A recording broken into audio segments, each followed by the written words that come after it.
नमस्कार बच्चों, स्वागत है आप सभी का फिनिक्स क्लासेस में जहाँ पे हमने चैप्टर 1 शुरू करा था। तो इसमें अपन ने सबसे पहले ये जानने की कोशिश करी थी कि रासायनिक अभिक्रिया क्या होती है।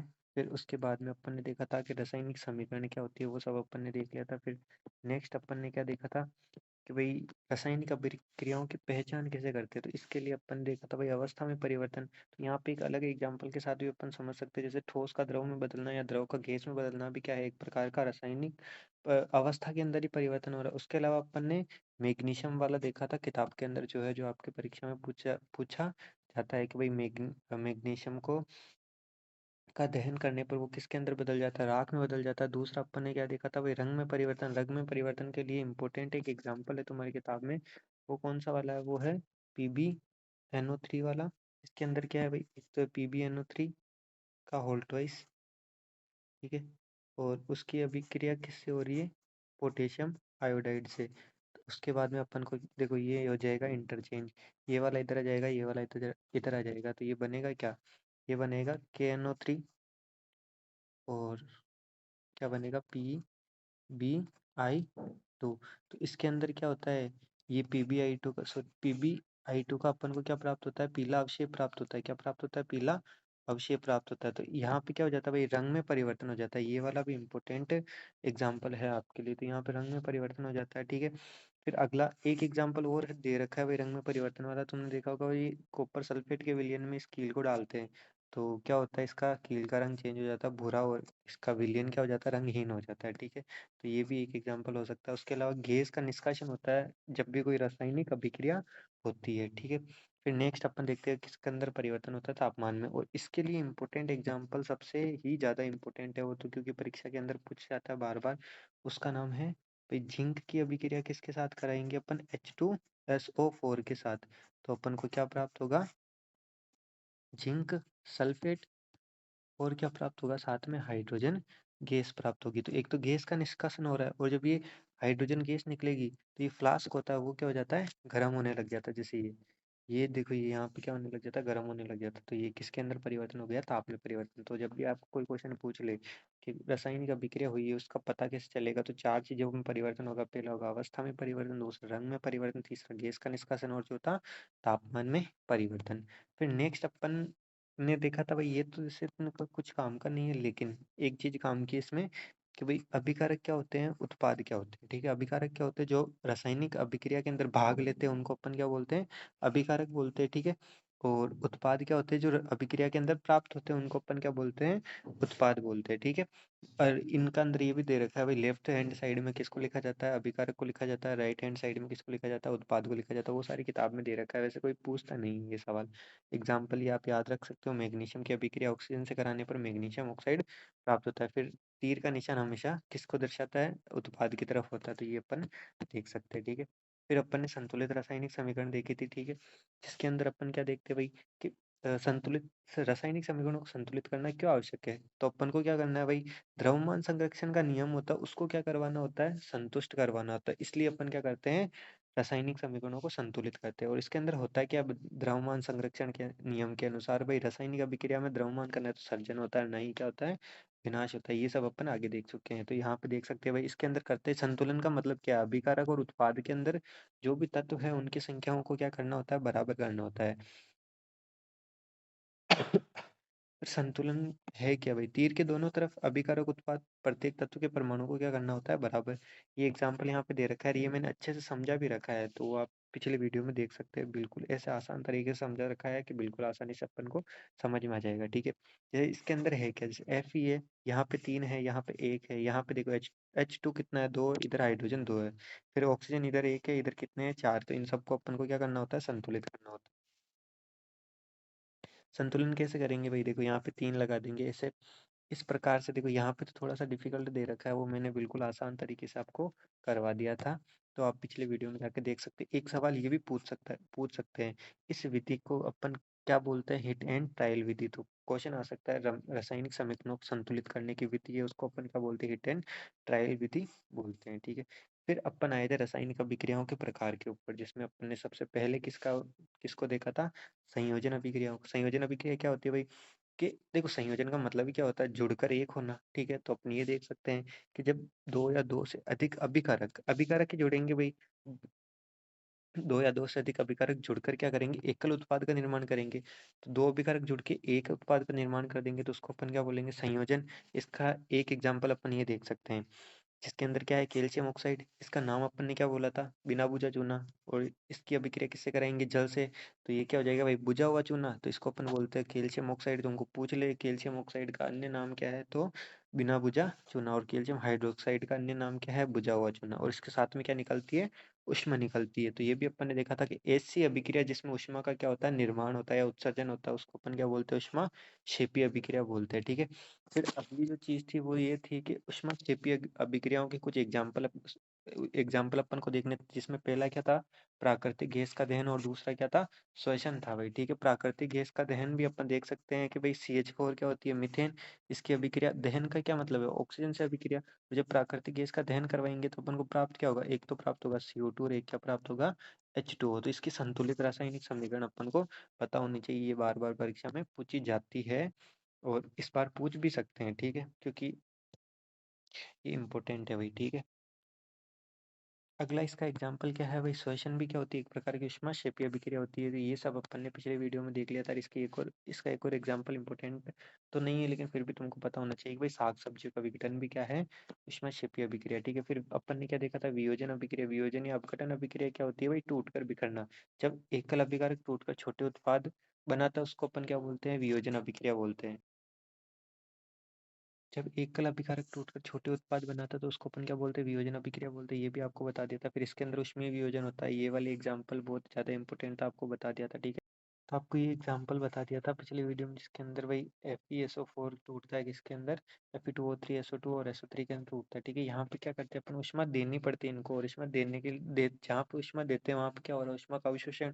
तो उसको अपन क्या बोलते हैं, ऊष्मा अवशोषी या ऊष्मा शोषी अभिक्रिया बोलते हैं, ठीक है। इसके एग्जाम्पल बहुत सारे हैं, इसके अंदर देख सकते हैं। फिर अपन ने वियोजन के अन्य प्रकार देखे थे। वो अन्य प्रकार कौन कौन से थे भाई, सबसे पहले अपन ने विद्युत वियोजन, सबसे पहले अपन ने तापीय वियोजन देखा था। तो तापीय वियोजन का या ऊष्मीय वियोजन का एग्जाम्पल ये हो गया। फिर अपन ने क्या देखा था, विद्युत वियोजन देखा था। विद्युत वियोजन क्या होता है, जिसके अंदर अपन क्या बोल करते हैं भाई, हाइड्रोजन और ऑक्सीजन को तोड़ते हैं, और जल को तोड़ते हैं जो हाइड्रोजन और ऑक्सीजन के अंदर चेंज होता है, ठीक है। फिर अपन ने देखा था कि भाई प्रकाशीय वियोजन क्या होता है, जिसके अंदर क्या होता है, प्रकाश AgCl या AgBr को तोड़ता है, जो किसके अंदर टूटता है, Ag और Cl के अंदर, या फिर किसके अंदर तोड़ता है, Ag या BR के अंदर, ठीक है।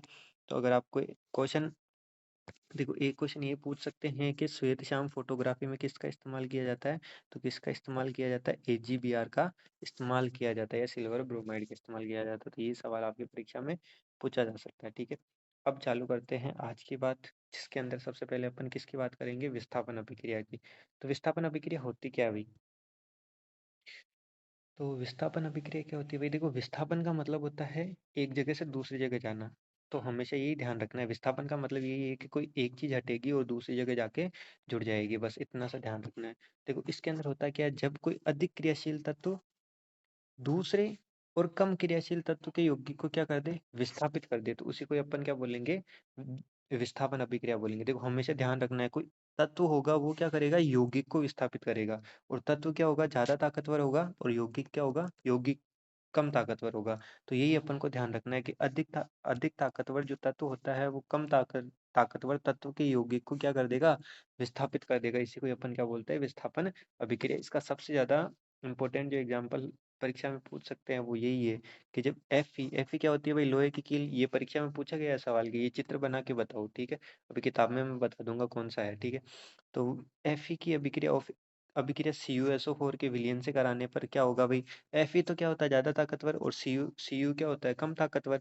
तो ये जो अधिक ताकतवर है वो क्या करेगा, SO4 को लेके चल जाएगा, ठीक है। तो यहाँ पे क्या नया यौगिक क्या बन जाएगा, FeSO4, और Cu बेचारा क्या बच जाएगा, अकेला बच जाएगा। तो ये बात अपन ध्यान रख सकते हैं। लेकिन अगली चीज, कि अपन को पता कैसे पड़ेगा कि भाई कोई तत्व ज्यादा ताकतवर है और कौन सा तत्व कम ताकतवर है। इसके लिए एक चीज होती है सक्रियता श्रेणी। क्या होती है, सक्रियता श्रेणी। और सक्रियता श्रेणी होती क्या है, इसके अंदर ये देखते हैं अपन कि भाई कौन ज्यादा सक्रिय है और कौन कम सक्रिय है। जो ज्यादा सक्रिय होगा वो ज्यादा ताकतवर होगा, जो कम सक्रिय होगा वो क्या होगा, कम ताकतवर होगा। तो सक्रियता का मतलब यही है। कि जो ज्यादा सक्रिय है वो क्या करेगा, कम सक्रिय तत्व के यौगिक को हटा देगा। ठीक है, तो इसके अंदर देखो, इसके लिए एक छोटी सी ट्रिक लेके आए हैं कि भाई ली के बाबूजी ने काजू से मांगा अलमारी जमीन, कार फ्रिज, नहीं तो शादी पोस्टपोन है। तो ये इस वाली ट्रिक से आप क्या कर सकते हो, याद कर सकते हो। ठीक है, तो इसके अंदर है क्या, सबसे पहले क्या, ली का मतलब क्या होता है, लिथियम। के का मतलब क्या होता है, पोटेशियम। फिर बाऊजी का मतलब क्या है, Ba। फिर ने का तो है वो होगा Na, जिसको अपन बोलते हैं सोडियम। फिर काजू का क्या हो जाता है, Ca, जिसको बोलते हैं अपन कैल्शियम। से कोई मतलब नहीं है। मांगा का क्या हो गया, Mg। अलमारी का क्या होगा, एल्यूमिनियम। जमीन से क्या मतलब हो गया, Zn, जिंक। फिर Cr से क्रोमियम। कार से हो गया क्रोमियम। फिर उसके बाद में फ्रिज से हो गया Fe। नी से कोई मतलब नहीं है। फिर नी तो शादी, शादी से अपन समझ सकते हैं एक एस एन होता है टीन। उसके अलावा अपन पोस्टपोन से पी भी समझ सकते हैं। फिर है से आ जाएगा एच। फिर लास्ट में जाए CuAg। ये अपन को याद रखना है और ये इंपॉर्टेंट हो जाता है भाई। ठीक है, इनके अंदर सबसे ज्यादा जो इंपॉर्टेंट परीक्षा में पूछे जा सकते हैं वो चार, ये आपको याद रहने ही चाहिए, कुछ भी हो जाए वाली। Mg, एल्यूमिनियम, जिंक और Fe। ये हो गए ना। आपको देखो क्रोमियम अपन को याद रखना नहीं है क्योंकि इसके कोई बनते नहीं है इतने, 10th के अंदर तो नहीं बनते।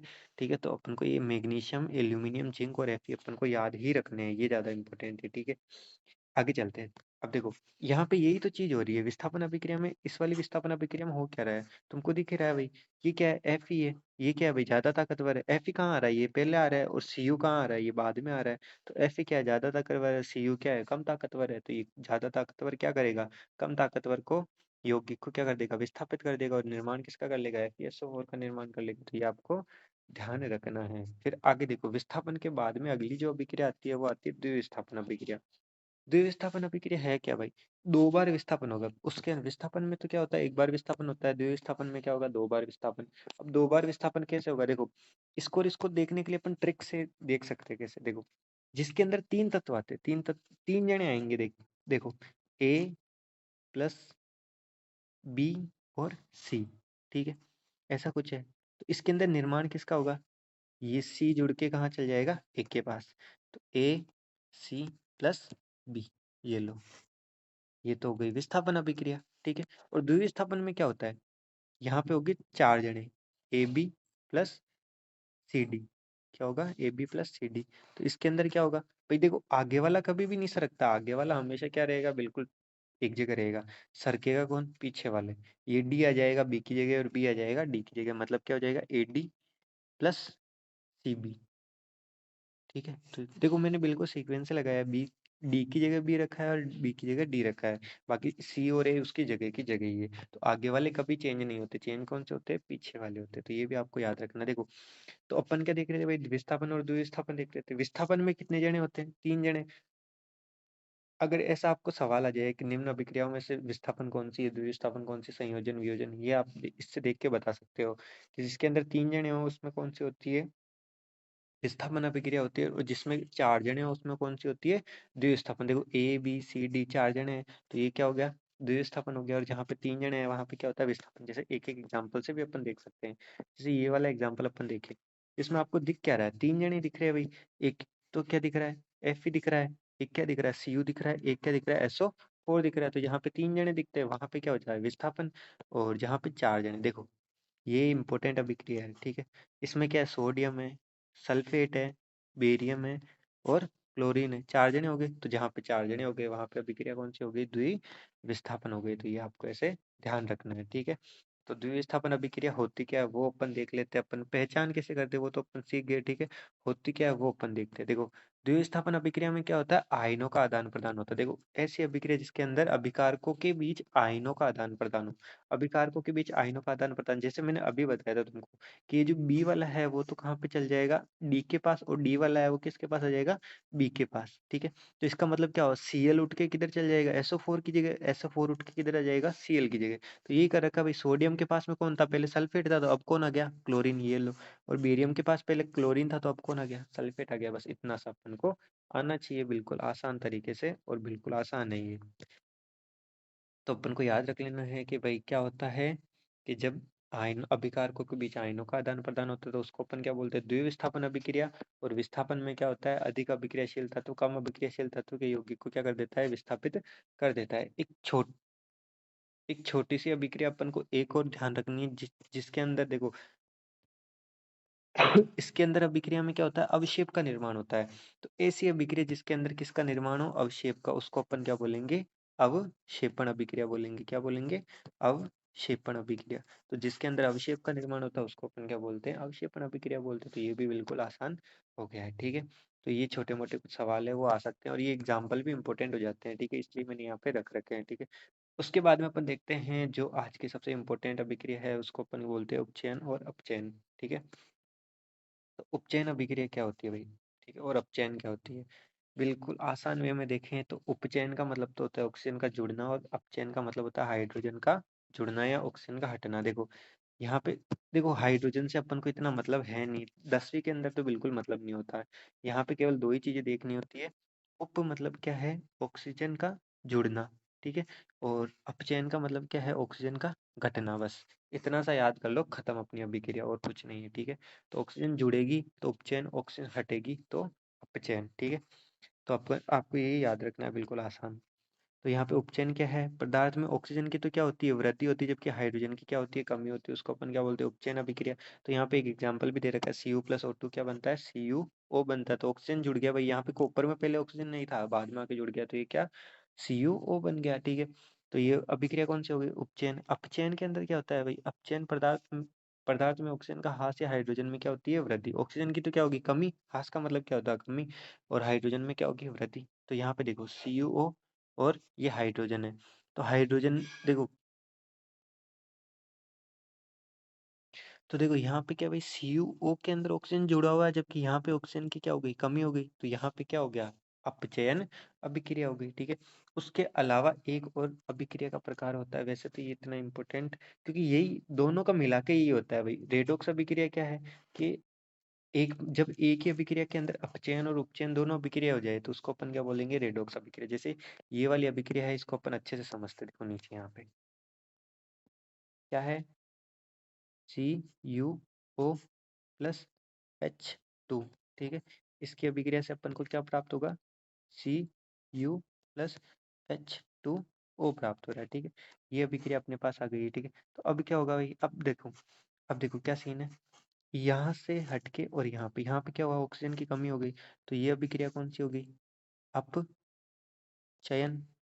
ठीक है, और अगली देखें, यहाँ पे क्या है, ऑक्सीजन जुड़ गया ना भाई, देखो यहाँ पे ऑक्सीजन नहीं था, यहाँ पे जुड़ गया, तो ये कौन सी हो गई, उपचयन। ठीक है, तो ये इससे अपन को क्या पता चला, एक ही अभिक्रिया के अंदर दो दो अपचयन और उपचयन दोनों एक साथ हो रही, तो उसको अपन क्या बोलेंगे, रेडॉक्स बोलेंगे। ठीक है, एक छोटी सी चीज एक और जो अपन को यहाँ से ध्यान रखनी है, जो परीक्षा में आती है भाई, बहुत ज्यादा इंपॉर्टेंट है, तो वो बता देता हूँ मैं तुमको। देखो एक क्वेश्चन आ जाता है जिसके अंदर बोलते हैं कि अपचायक और उपचायक बताओ। ठीक है, या ऑक्सीकारक या अपचायक बताओ। तो ये ऐसे सवाल के अंदर करते क्या है, देखो ऐसी अभिक्रिया जिसके अंदर क्या होता है, अपचयन होता है। अपचयन वाली अभिक्रिया में तो अपन को क्या प्राप्त होता है, उपचायक। क्या प्राप्त होता है, उपचायक प्राप्त होता है। ठीक है, और ऐसी अभिक्रिया जिसके अंदर उपचयन होता है उसमें क्या प्राप्त होता है, अपन को अपचायक प्राप्त होता है, और हमेशा ये अभिकारक के अंदर ही प्राप्त होते हैं। ठीक है, तो ये अपन को याद रखना है कि भाई अपचायक क्या होता है और उपचायक क्या होता है, बिल्कुल जस्ट उल्टा है। अपचयन में तो उपचायक होगा और उपचयन में क्या होगा, अपचायक प्राप्त होगा। तो यहाँ से अपन लिख सकते हैं कि भाई जहाँ पे अभिक्रिया कौन सी हो रही है, अपचयन, वहां पे तो CuO क्या है, उपचायक है। और जहाँ पे कौन सी अभिक्रिया हो रही है, उपचयन अभिक्रिया होती है, वहां पे क्या है, हाइड्रोजन अपचायक है। ठीक है, तो ये एक छोटा सा सवाल था जो परीक्षा में आ सकता था, वो भी मैंने कवर कर लिया है। तो ये आप देख सकते हो। फिर लास्ट इस चैप्टर का एक छोटा सा और प्रभाव है, वो अपन देख सकते हैं भाई। जो उपचयन अभिक्रियाएं होती हैं उनके बहुत सारे प्रभाव होते हैं। ऑक्सीजन का जुड़ना होता है उपचयन, और ऑक्सीजन के जुड़ने से बहुत सारी अभिक्रियाएं होती है, तो उनमें एक इसके कुछ दैनिक प्रभाव पड़ते हैं, जिसमें से पहला क्या है, संक्षारण। संक्षारण का मतलब क्या है भाई, किसी भी चीज का खराब हो जाना, किसी भी चीज का नहीं, केवल लोहे का खराब हो जाना। ठीक है, जैसे लोहे पे आपने देखा होगा जंग लग जाती है, तो क्या हो जाता है, उस पे भूरे रंग की परत चढ़ जाती है, वह लोहा खराब होने लग जाता है, खराब होकर खत्म हो जाता है, उसको अपन क्या बोलते हैं, संक्षारण बोलते हैं। ठीक है, जैसे लोहे पे जंग लगना। उसके अलावा चांदी की परत आपने देखी होगी, वो काली पड़ जाती है। उसके अलावा तांबे के ऊपर आपने देखा होगा हरी हरी परत चढ़ जाती है। तो ये सब क्या है, संक्षारण के प्रकार है। और ये होते किसके कारण है, संक्षारण ये होता है ऑक्सीजन के जो आर्द्र, देखो आर्द्र या नमी वाली जो जगह होती है, वहां पे ऑक्सीजन के साथ क्रिया करके ये जो लोहे की चीजें ये सब क्या होने लग जाती है, खराब होने लग जाती है, उसी को अपन क्या बोलते हैं, संक्षारण बोलते हैं। ठीक है, फिर अच्छा, इससे बचाव के लिए तुम क्या कर सकते हैं अपन, भाई ऑयल पेंट करवा लेते हैं, ये सारी चीजें अपन करवाते हैं, कलर कलर करवा लेते हैं। उसके अलावा अपन क्रोमियम लेपन, ऐसे बहुत सारे हैं, यशद लेपन। तो ये सब अपन आगे देखेंगे, तीसरे चैप्टर के अंदर है ये सारी चीजें, ठीक है। इसका एक और उपयोग है दैनिक जीवन में, तो वो है विकृत गंधिता। विकृत गंधिता क्या होती है, परीक्षा में सीधा सीधा सवाल पूछ सकते हैं भाई। वसा युक्त तेलीय या खाद्य पदार्थ को लंबे समय तक किसके अंदर रख दे अपन, वायु के अंदर रख देते हैं, तो वो किसके साथ अभिक्रिया कर लेती है, ऑक्सीजन के साथ अभिक्रिया कर लेती है, और अपने स्वाद और गंध के अंदर क्या हो जाती, क्या कर लेती है, परिवर्तन कर लेती है। इसी को ही अपन क्या बोलते हैं, विकृत गंधिता बोलते हैं, ठीक है। होता है क्या है इसके अंदर, भाई देखो इसके अंदर क्या होता है कि भाई कोई भी, जैसे आपने देखा होगा चिप्स विप्स होती है या सेव होता है, सेव को आधा काट के छोड़ देते हैं तो उसके ऊपर क्या हो जाता है, वो भूरी कलर का हो जाता है, या सेव का क्या हो जाता है, कलर बदल जाता है, या खाने में बेकार लगने लग जाता है। तो ये सारे काम किसके हैं, ये है ऑक्सीजन के, और इसी को ही अपन क्या बोलते हैं, विकृत गंधिता बोलते हैं। अब इनके से बचाव के लिए अपन क्या कर सकते हैं, देखो बचाव के लिए ऑक्सीजन से क्रिया कराना अपन को, भाई ऑक्सीजन से क्रिया नहीं करेंगे तो बचे हुए रह जाएंगे, तो अपन क्या डालेंगे, एक तो प्रति ऑक्सीकारक डालेंगे, जो ऑक्सीजन से क्रिया नहीं करने वाले हैं ऐसे यौगिक डाल देंगे, जैसे अपन नाइट्रोजन को मिक्स कर देंगे, ठीक है। उसके अलावा अपन क्या डाल देंगे, वायुरोधी बर्तनों में रख देंगे, जहाँ पे वायु ही नहीं जाएगी तो ऑक्सीजन नहीं जाएगी, जिससे वो खराब नहीं होंगे। उसके अलावा आपने देखा होगा चिप्स की थैलियों के अंदर ऑक्सीजन को हटाकर किसको भरा जाता है, नाइट्रोजन गैस को भरा जाता है, ताकि उसका क्या ना हो, उपचयन ना हो, ठीक है। फिर ऐसे करके अपना चैप्टर लगभग लगभग एंड हो गया। इसके अंदर जो भी इंपॉर्टेंट चीजें थी वो मैंने बता दी है, ठीक है। एक बार अपन चलते हैं किताब में से देख लेते हैं क्या चीजें आपको पढ़नी है, क्या चीजें नहीं पढ़नी है। आप किताब लेकर बैठो, ताकि जो इम्पोर्टेंट बता रहा हूँ उसको टिक कर लो, ठीक है। और उससे बाहर परीक्षा में कुछ भी नहीं जाएगा, बस आप उसको पढ़ लेना एक बार। नहीं कुछ आता तो कमेंट कर देना, भैया नहीं आ रहा है ये, तो मैं फिर से समझा दूंगा आपको कैसे न कैसे करके, ठीक है। हाँ तो भाई अब देखो देखो किताब में क्या क्या चीजें इंपॉर्टेंट है। तो सबसे पहले अपन ये देख लेते हुए, रासायनिक अभिक्रिया क्या होती है इसकी परिभाषा आपको आनी चाहिए।